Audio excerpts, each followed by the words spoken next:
Hi everyone. Thanks for joining. You guys are in the best session of the day, clearly. Hey Bryn, nice to see you. My name is Fred Hersch, and I'm going to be giving you this talk on Introduction to the Android FHIR SDK. So let's see how we go. All right, so this is me.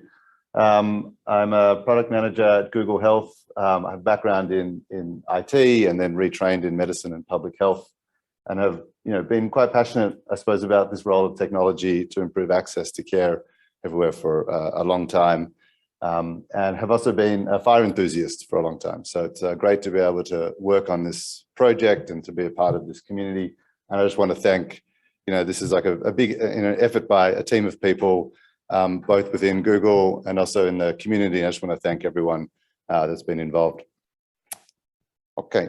So the learning objectives for our session today are going to give you a bit of a background to the Android FHIR SDK, talk about some of the benefits for developers, look at the architecture, the libraries and the APIs with some examples, a little bit about how it's being used today, and then just want to share with you some related components that we've been working on as well.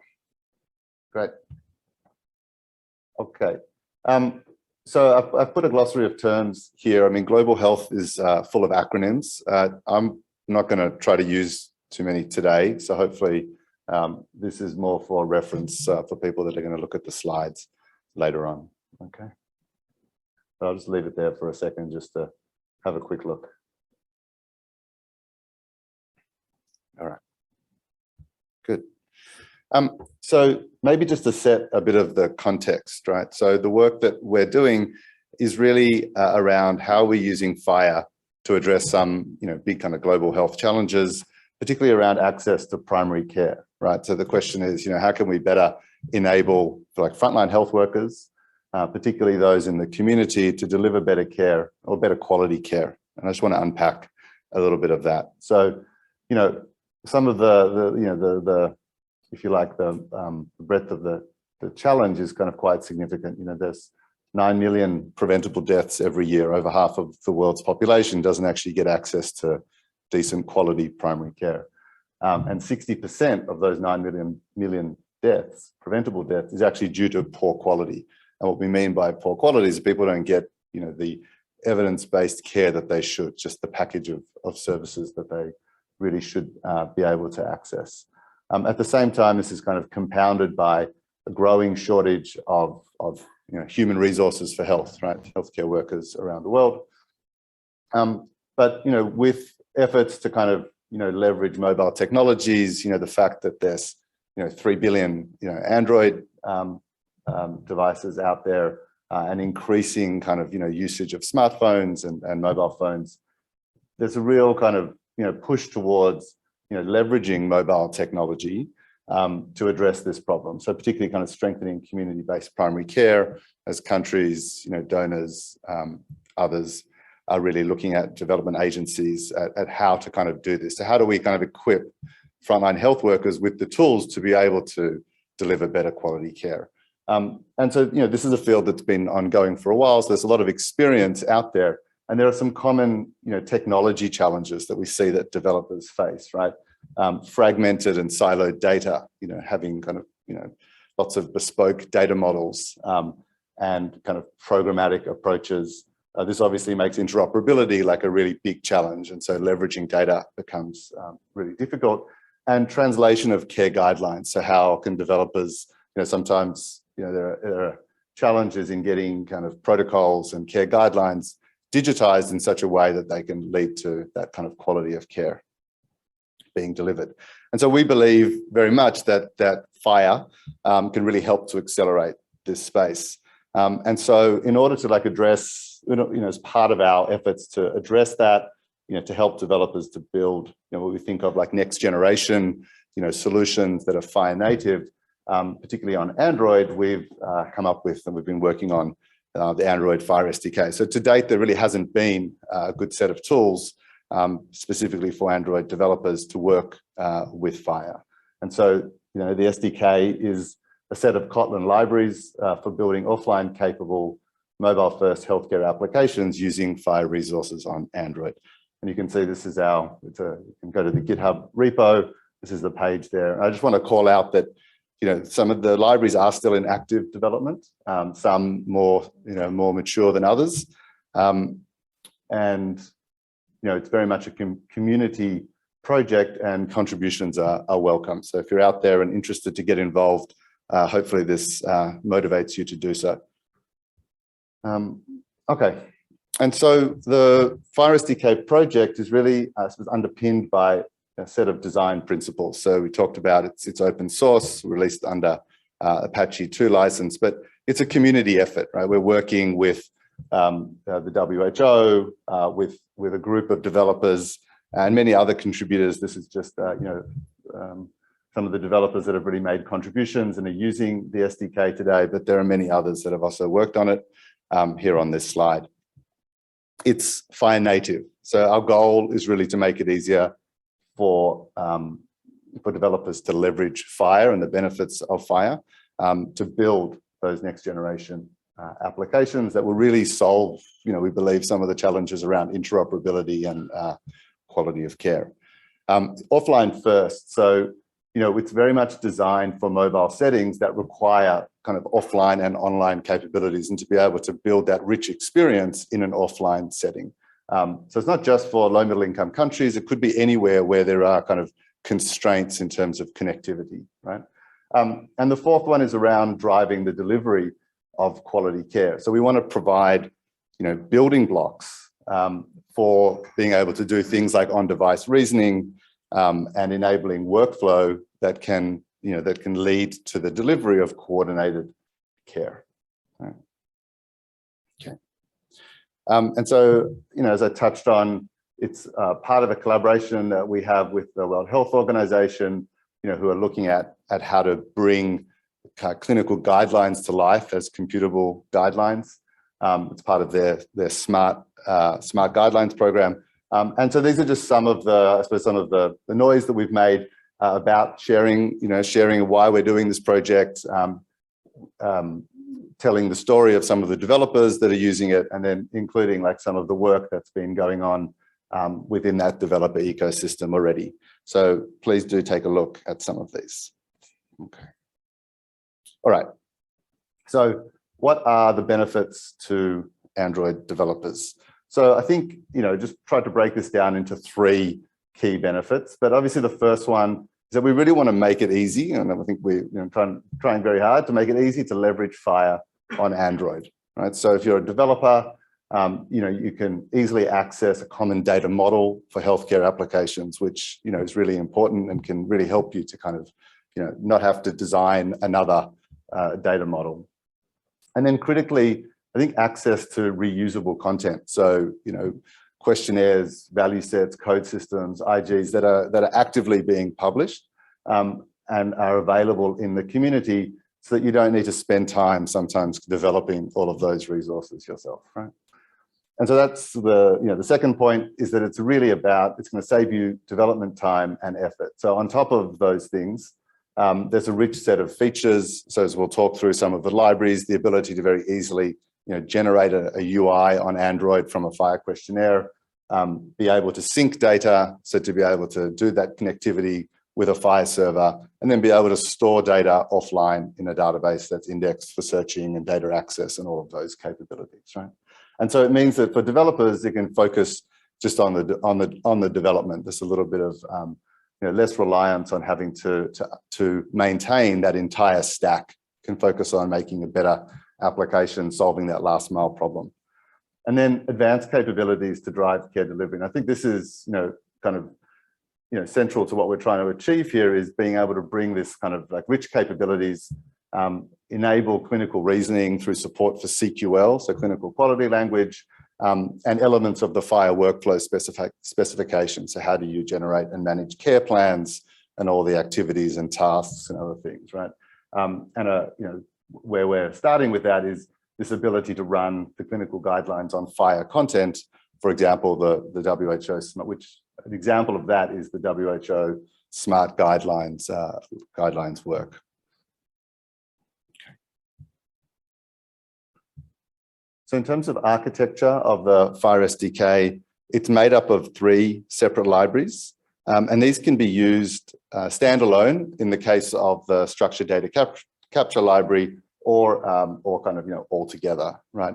I just want to point out here that these are at different stages of maturity, and when we say beta, what we really mean is that the APIs are pretty stable. They're being used, and we're improving them and addressing issues that are being raised, by the community, bugs that are being filed, that type of thing. By alpha, we mean it's kind of at an earlier stage and much more likely to change. So we're releasing these to kind of get early feedback, to work with developers in the community, and to kind of help guide that future development. So, so the 3 libraries that we have within the FHIR SDK, which we'll step through in a bit more detail, is the structured data capture library. This is really around, about collecting, validating, processing healthcare data on Android. The FHIREngine library, which is, kind of that the engine of the FHIR SDK to store and manage FHIR resources locally, be able to bring those kind of rich offline capabilities. And then the workflow library, which is providing decision support, workflow and on-device analytics, right? And so when developers are then building their applications, what they're doing is they're pulling these libraries into their APK. So they're compiling their code, these libraries are being included, and they're using those. And so they can, you can build, you can extend, you can build very rich applications by extending it with custom application logic, or tweaking the UI, adding additional features in as well. Cool. All right. So just to step through each of those libraries. So the first one is the structured data capture library. And it's really designed to take the pain out of building Android UIs and to enable developers to very easily utilize FHIR questionnaires to make the development of applications faster and easier. And so in terms of SDC, the IG terms, we think of it as a form filler, right, with support for a number of additional elements. So it's a standalone library, as I said before, meaning that it can be used as any part of a FHIR client application. So it doesn't necessarily rely on the FHIREngine library there as well. So the SDC library kind of contains UI widgets for questionnaire item controls, as well as some material design examples that you can easily get started building your UIs. You can add custom widgets and styling as well. And then it has support for a number of extensions and advanced form behaviors. So for example, being able to, validation extensions for different types of item controls, pagination, internationalization, defining skip logic, and then on the advanced form behaviors, support for a number of FHIR path expressions. In terms of the list of what's supported, so we don't have complete coverage, but the wiki is a good place to go to see, which kind of extensions, which advanced form behaviors are supported. It's also, you can then, reach out if you need support for other things. We also support extraction and population operations, and we'll talk about that in a minute. And so really altogether, the goal here is, leading to faster development, a more consistent user interface, user experience that can be developed very quickly, ultimately better data quality because we're leveraging FHIR questionnaires and all of the rich kind of terminology and coding support that provides, and less coupling, more flexibility. So what we mean by that is the ability to kind of decouple the questionnaire design and authoring from the engineering effort. But you can then make changes to your questionnaires, reload them, and very quickly see and test out those changes. So a lot of benefits to using it. Yeah. Cool. And so this is, what it looks like in terms of, collecting, validating, and processing FHIR data on Android. The key points here being that, at the moment, authoring and publishing is using existing tooling. So you can, generate questionnaires or publish your IGs, and then load those resources into the application through the SDC library. And then at runtime, you'll generate your UI. It'll then kind of hand off the questionnaire response, and you can apply extraction, for example, to be able to then generate that set of FHIR resources. And then if you were using the FHIREngine, you could store those in the local database as well. And then likewise, in terms of going the other way, you can do expression-based population back to the questionnaire response and then populate that UI as well. Right? So if you're interested in seeing how this works and kind of how you can simply, kind of quite quickly build a basic data collection app, join the mobile data collection with FHIR session that Jing will be leading later on today. Okay, cool. So then the second library is the FHIREngine library. And this is really, as we said, it's about storing and managing FHIR resources locally on Android, as well as providing that synchronization capabilities with a FHIR server. So it's made up of secure local storage and a set of APIs. There's data access API, search API, and sync API. So on the database, this has been designed in such a way to support all current and future FHIR resources. So we've got a set of tables. So we've got the resource table, which is storing serialized FHIR resources as JSON documents. Index tables, so we extract out some of the index data per data type, and this is really to enable FHIR search parameters, to enable kind of the data access and searching. And so we use FHIR search parameters as hints to build the index. And then we have the local change table, and this is where we're tracking any changes to resources for the syncing of data as well. And in terms of encryption, we've done some work to have like additional encryption support via integration of SQL Cipher. So it's quite a common package that Android developers use with the Android key store on Android 6 and above.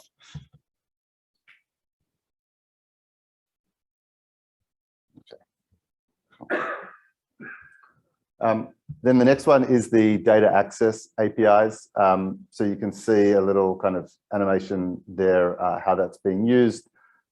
This is really, about a set of APIs to be able to interact with data in the database, right? So it utilizes the Happy FHIR structures library. We currently support R4.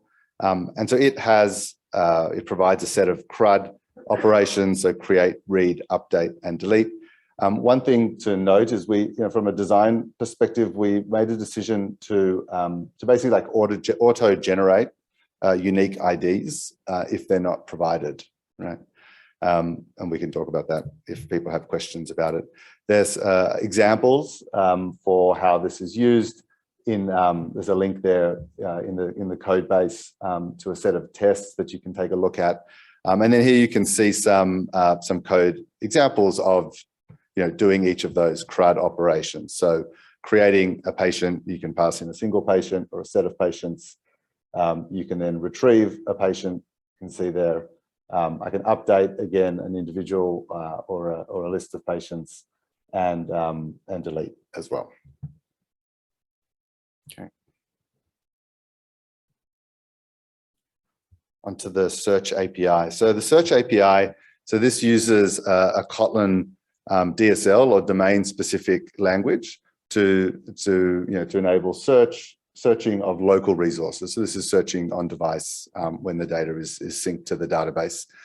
So again, we provide support for for most search parameter types, plus a set of prefixes and modifiers from the FHIR spec, and the wiki is a good place. You can go and see up-to-date list of what's available there. Again, there's a set of examples in the code base within the test libraries that we've got there. And then this is an example of where what we've got here is a search that's basically, you're searching for a patient, looking for a patient whose name using a modifier contains Jack. And so this is an example of how you can, how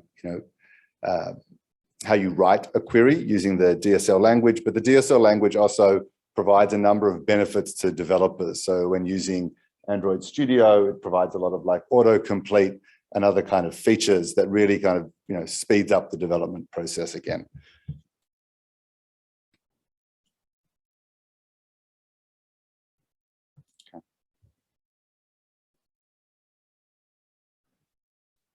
Right. And then we've got the sync API. And so the sync API is, is really around enabling this bidirectional sync of data between the client and the server. Again, from a design perspective, we use put for the creation of new resources. So if you, let's say, register a patient offline, and then you sync it for the first time, we use put for creation of resources, and patch for any updates. So if there are updates to existing resources, that will use patch. And so this was, again, like a design decision that was made in kind of consultation with the community. And so one thing to note is that the FHIR server should be configured to support put, right? And so you can, there's a link there to the FHIR specification where it talks about using upsert, okay? And so then you use this API to define effectively a sync worker, which you provide a few parameters, and then the sync API will actually construct the search request to the FHIR server. And then this can be either a one-time sync, so that's what we're actually seeing here. It's like an initial sync, get me all of the list of patients that, that I have access to, or it can be a periodic sync that can run in the background to sync for changes when there's connectivity available, okay? And so this is obviously central to the ability to run offline and be able to kind of keep the data in sync between the client and the server. All right. And then onto the workflow library. So as I mentioned before, the workflow library is in a earlier stage of development, and it provides currently APIs for 2 operations that are working on the local device, and these are the measure evaluate and $apply. So measure evaluate is an operation that allows you to generate a measure report from a measure. So it's kind of a way of generating either individual or population level kind of basic analytics, you can think of it as. And then $apply is kind of key to a lot of the work that we've been doing around the clinical guidelines on FHIR, but it's a mechanism for being able to generate a care plan from a plan definition. So you would have a plan definition that's linked to a library resource that has CQL, the CQL kind of decision support rules. And by running the $apply, you're generating, you're taking a plan definition, you're taking a patient, you're running the data across that, and then coming up with a care plan with the different like requests, so service requests or tasks. So commonly looking at generating a care plan with tasks, and then together with kind of planning ways to then be able to make it easier to manage, if you like, the workflow tasks that are generated, so that you kind of start to help deliver that better quality care, right? Good. All right, in terms of, so the SDK also has developer resources. So within the repository, we have some kind of, sample apps, if you like, or demo apps. So there's a catalog app, which is where you can kind of play around with loading in a questionnaire and seeing how it renders, but also seeing how the different item controls, the design elements. Some of what we're seeing here, this is a kind of new design that we're working on implementing at the moment, but there is an existing catalog app, and then the FHIR SDK demo app is kind of some of the examples that I've been showing before is based on that at the moment. But there it's about putting together all of the pieces here. Thank you. There's a lot of documentation available on the wiki. So if you want to, either figure out how to get started quickly, you can go to the wiki to see that. If you want to, learn more about the specification support and also just like the design and the architecture of the libraries, the wiki has a lot of documentation available. There are also code labs that are available within the GitHub repository. So the code lab that Jing will be doing later will be available, and we have some others as well. And then, we've kind of been talking about how can we better support developers, and so we've been thinking about ways that we can develop some developer tools, and so that's a space that we want to work on, with the community as well. Okay. And so I just wanted to share a little bit about, like how this is being used today. So, we are still at pretty early stage, and we've got a number of early adopters who have been, working as part of the community, building out solutions for specific projects across, really a range of different use cases. And all of these are still kind of in active development, that are planned to be deployed later this year, with the exception of really the kind of, I suppose, the first use case. So IPRD Solutions is a group that was working in Nigeria, and they took the SDC library and integrated that into an existing application that they had, so that they could leverage the benefits of using the FHIR questionnaire resources to be able to generate their data collection very quickly. So that's that's one use case, is being able to just use the SDC library kind of as a standalone library into an existing application to be able to then get the benefits of working with FHIR questionnaires. FHIR native data collection is an obvious one, particularly for kind of global health that has a lot of data collection activities. So the ability to combine both SDC library as well as FHIREngine there is something that is kind of very common. And then we get into things that are more like integrated case management applications. So that really almost extends the FHIR native data collection, but that's where you want to be maybe linking that to a specific patient, building some of those capabilities around it as well, maybe generating a set of tasks that a healthcare worker is being deployed to deliver. And then we've got a FHIR-based community health information system. So ONA have see in one of the articles earlier, they've been building out the next version of their FHIR core, of their OpenSRP application called FHIR Core. It's a community health information system. And so this is now a FHIR native platform, and it's leveraging the Android FHIR SDK to be able to do a lot of that under the hood. And then working with the WHO and the community there around enabling the computable guidelines or the smart guidelines work. So there's a project called the MCare project that's underway at the moment, that's being developed by the Argosoft team, working together with the WHO to build out a demonstration platform of that will be piloted later this year. So a lot of things happening. It's exciting to see the progress in some of these early adopter use cases, and it gives us an opportunity to really improve and tweak the tools, and also learn about other ways that we can make life easier for developers working in this space. And so that's what I wanted to just switch to quickly, is to share with you a couple of other things that we've been working on that we think can kind of solve related problems for implementers working in this space. So I'm going to talk about the FHIR Access Proxy. That's it's a FHIR server agnostic service that's about enforcing access controls, right? And it really simplifies the process of implementing the authorization and ACLs for being able to sync patients. And I'll talk about that in a minute. We've also had some previous work that we've done around FHIR analytics. So we have an OpenMRS FHIR analytics project where we've designed some ETL pipelines for transforming FHIR resources into Parquet files and then having query libraries sit on top of those. And so that's a work stream that's in progress. And just to say, if anybody's interested in that, please do reach out and get in touch.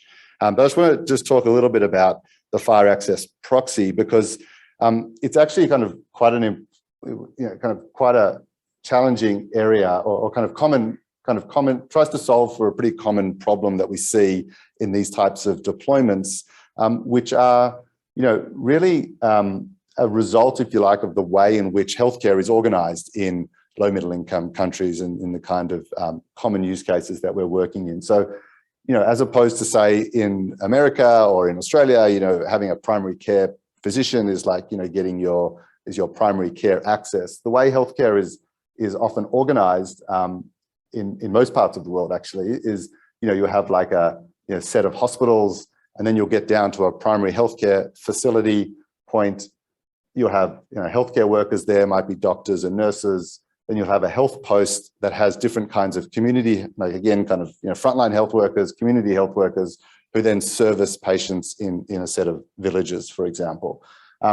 And in this scenario, particularly like at the health post and below, you have a situation where a community healthcare worker is going to need offline access to many patients. Some of those patients might be shared, so there might be different kind of ways in which those are grouped. And there might be scenarios where you want fine-grained access control. So in this scenario here, where you've got the red dot, so healthcare worker B, works across these two villages, they might be delivering a specific kind of program like HIV care, and they can have access to some sensitive information that the other community health workers shouldn't have access to. So you want a way of being able to both generate the set of patients that a healthcare worker should have, and then be able to apply more fine-grained kind of access controls on top of that. And so what we've been trying to do is to offer a generic FHIR-compliant approach that solves this problem, that builds on smart principles. And we kind of do this by providing like a single token, authenticated token, that all patients, single token for all the patients that an authenticated user can have access to. So instead of getting one per patient, you can use that same token to be able to retrieve those.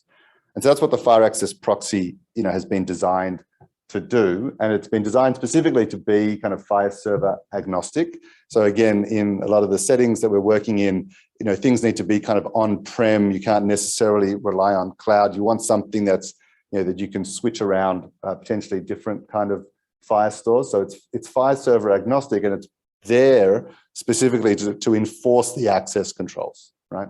And so it has a pluggable architecture for being able to define an access checker, which is the way in which you can, figure out what set of patients a particular healthcare worker should have access to. And then we can do things like query filtering, right? To block or allow specific queries. So for example, to disable joins. And this is so that you can't circumvent using the reverse chaining to be able to potentially get access to data that you shouldn't have access to. And we can kind of talk about those examples if people are interested. And then what we want to do is apply fine-grained access controls on top of that. So using things like the FHIR security labels to be able to filter out different resources that only a specific type of healthcare worker should have access to. And so from a design perspective, this is following the Smart on FHIR design patterns. And we have an example of how you can actually launch Smart on FHIR app kind of through this by implementing that through one of these access checkers. Right? So we just wanted to kind of share that really, and to see if there are people, we think it's a very kind of common problem that can help. And if you're interested to learn more or get involved, Bashir, who's available to answer any questions as well, his email address is there, and that's the URL for the Access Proxy GitHub repository. Terrific. I think we've got 1 minute left. So what did you learn? Well, hopefully we know more about what's the Android FHIR SDK. We've talked about some of the benefits to developers, been through the libraries, the APIs, some examples, as well as developer resources. Talk through some of the common use cases and how it's being used today, and introduce you to some other tools that we think might be relevant to app developers building solutions in this space. So, would really love to see people, that are interested get involved. There's a set of links here. So one way, if you're around today, join, attend the Let's Build session with Jing that's coming up in an hour and a half time. You can obviously review the SDK repository and wiki, and the links are there. Have a look at the FHIR Access Proxy if that's relevant to your work. And we've also published an example of showing how a client application built using the SDK can then actually connect through the FHIR Access Proxy to be able to download, a set of patients based on the authorization that they have access to. Please do get in touch with questions. If you are looking at starting new projects, let us know about it. We really want to know, and we'll kind of try to help and provide some direction and guidance. And if you are working with the libraries, please do share your experience. And so you can reach us Through that email address, you can reach myself or Jing, and we're also around on the Zulip chat for Android as well as for the WHO Smart Guidelines too.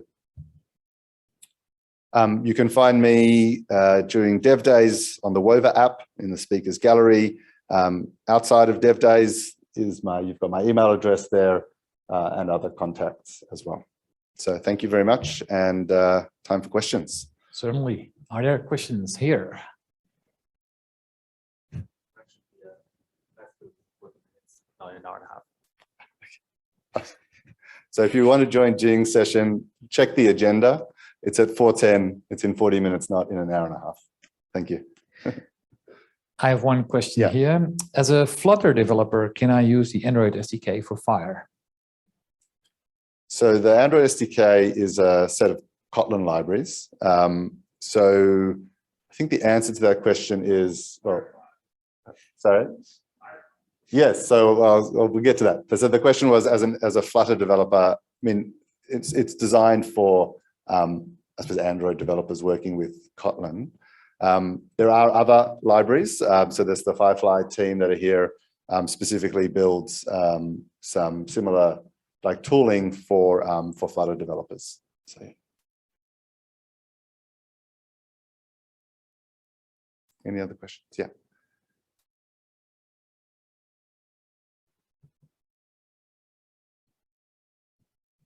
Hi, Fred. So if you just go back to the slide on FHIR access proxy. Yep. So 2 questions there. Who would be responsible for maintaining the access control list for the people accessing the resources?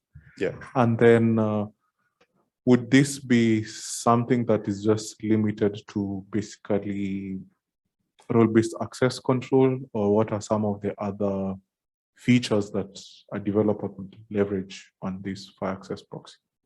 Sure. Thanks. Maybe I'll see if, I know Bashir's kind of joined us. Maybe I'll see if he wants to actually answer that question. Bashir, do you want to come, I don't know if you're on mute, come off mute and answer that question. Otherwise I can take a stab at it. I am not sure if the room can hear me though. Yeah, we can hear you. Thanks, Bashir. You can hear me? Okay, yeah, good. Yeah, so for the first question, the access controls. So it's actually, as you see on this picture, the access proxy is to apply access control rules on FHIR queries. The actual access control lists are maintained on that IDP and ODC block, which is, let's say, if you have like a key clock instance, for example, that's where you define which user will have to which patients. And that's also access checker specific. But for example, you can say, this is the list of the patients that this user has access to. That can be a list ID on the FHIR store as well. But then when the query comes to the access proxy, it has the ID for that list, and it also has the patient that is being queried. So it just checks whether that patient falls within that list, and then lets the accept or deny the query. So hopefully that's clear. The second question I didn't fully get. Can you repeat that, please? So the question, who becomes responsible for like maintaining that access control list? Yeah, whoever is the sysadmin basically for maintaining the authorization server. So this is Keycloak admin in this case. Yes. Yeah. Right. Or again, this is a little bit access checker specific, which has a pluggable architecture. You can delegate that to a list on the FHIR store, for example, or a group on the FHIR store. And then basically, if someone has access to the FHIR store, even with no access to the Keycloak instance, for example, or authorization server, they can change those ACLs effectively. So they can change the content of that list to change the users that the patients that the user has access to. Okay. So yeah, so my last question was on what are the other benefits that you get from this apart from this role-based access control? So I think the main benefit is being FHIR server agnostic. So it's basically our goal is that you can put this in front of any FHIR store, and it just depends on FHIR APIs. So I think that's the main benefit. And then also the flexibility, I think, to be able to define the different access checkers. So you could write a different, different access checkers to say, give me all of the list of patients that I have access to based on, the locational kind of construct, or based on care team or other things. And so you can delegate that to the access checker. I have another question here from our online audience. For offline use, a healthcare worker can only save so much patient information on their device. Is there an assumption that they only manage a subset of patients for the duration of time they are offline? That's one question. Okay, let's start with that one.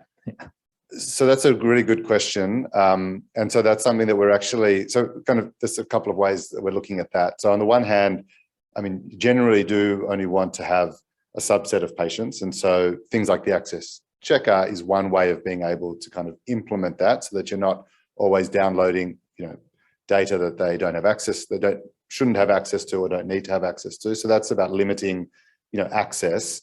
But there is this challenge of, patients might grow, or, the amount of resources might grow, and, database might grow in size and other things. And so we've actually got an open issue that we're working on at the moment, which is to implement what we call a kind of a purge API, where we will provide different ways to be able to then also kind of clean up, resources that don't need to be on the device once data has been synced. So we think it's a problem, it's an important problem to resolve, and we think that through the SDK we can solve that.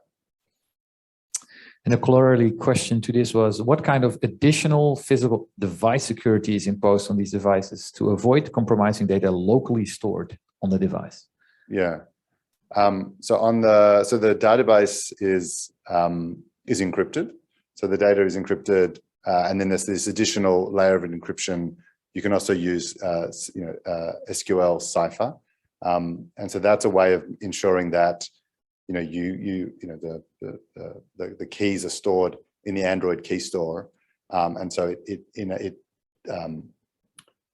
protects the data that's stored within the database. But you want to add as well, Jing? Thanks for the question. So as Fred said, we have done the integration with SQL Cipher and Android Key Store. So the point of it is that even if the device is compromised, the database is still encrypted. So you're not able to sort of read the database just because you rooted the device.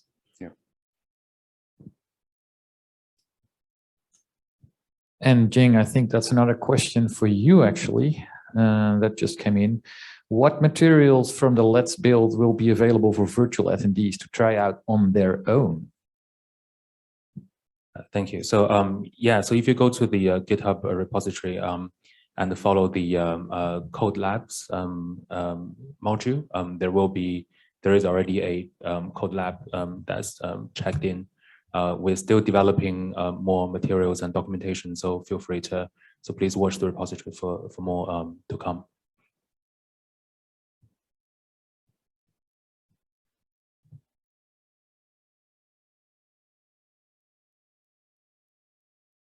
Yeah, I'll get to my steps every day like this. Goes a long way. I just had questions about how you deal with conflicts if you've got multiple people doing offline updates, and what happens when those all come together. Do you want to answer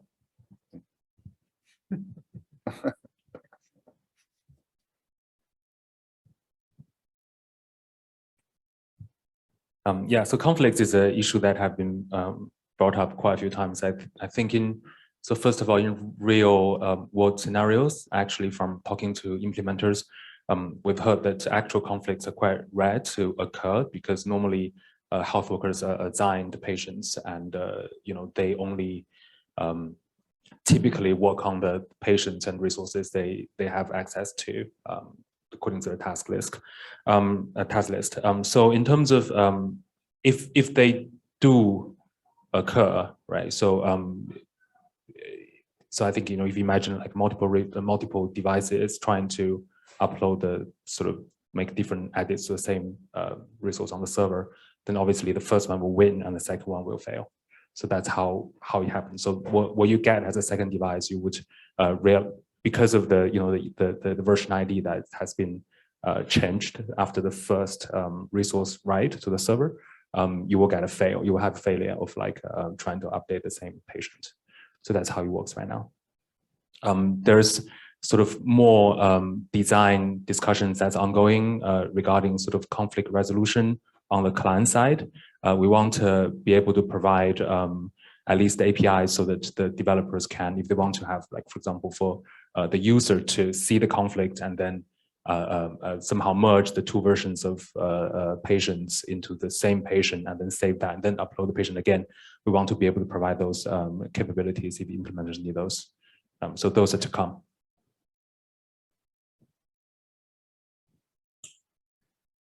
Well, that would be the last one then. We're at time. Thanks for the talk. So I was wondering, obviously you guys are doing stuff around sort of, code or form generation. So, making it easier to develop these screens based on the metadata or the schema for the, FHIR spec and all that stuff. Have you guys sort of felt that some of these patterns can become part of general Android sort of practices, development practices, even though you've developed them for FHIR specifically? Do you feel you can sort of contribute back to the way Android apps are written in general? I think it's kind of a bit the other way around. I think like what we've been trying to do is like, leverage some of the best practice in terms of, kind of material design and styling and other things, and then apply that. So when we look at, how do we take the FHIR specification, which has, a set of item controls, how do we then turn that into a UI that looks and feels more like any kind of Android application? I think really that's the kind of goal that we're trying to achieve. But it's an interesting point. I don't know if you. No. The reason I ask is I think it's a not very uncommon sort of pattern where you have a spec which is defining sort of your data model, and you're trying to sort of represent that in app UIs, right? And I was just wondering if what you guys, the efforts you made for that is something that, applies to app development in general, where you have a schema and you're trying to build sort of, UIs for workflows and CRUD type operations on that schema. Right. Something to think about. I mean, I will, maybe one thing to finish on, just like related to that, is we do feel that there's a lot of opportunity for us to kind of share what we share what from a community perspective, what like best practice starts to look like, particularly for different types of healthcare applications. And so that's a space where we think both on the UI UX side, but then also like thinking about some of these design patterns in terms of like how do you deliver kind of care workflows, and how do you surface those and what do those widgets look like, or what do those design patterns look like? So over time we want to be kind of publishing that as well, like alongside the developer tools. Okay. Thanks, Fred. There's even more questions coming in, but okay, you can still look at them and answer them if you want, please, on the Wova app. Great, will do. And thank you to everyone that's here and everyone that's joined virtually. Please do get in touch if you are interested to learn more, and also to find out about some of the forums in which we participate with the WHO, and also developer calls that we run.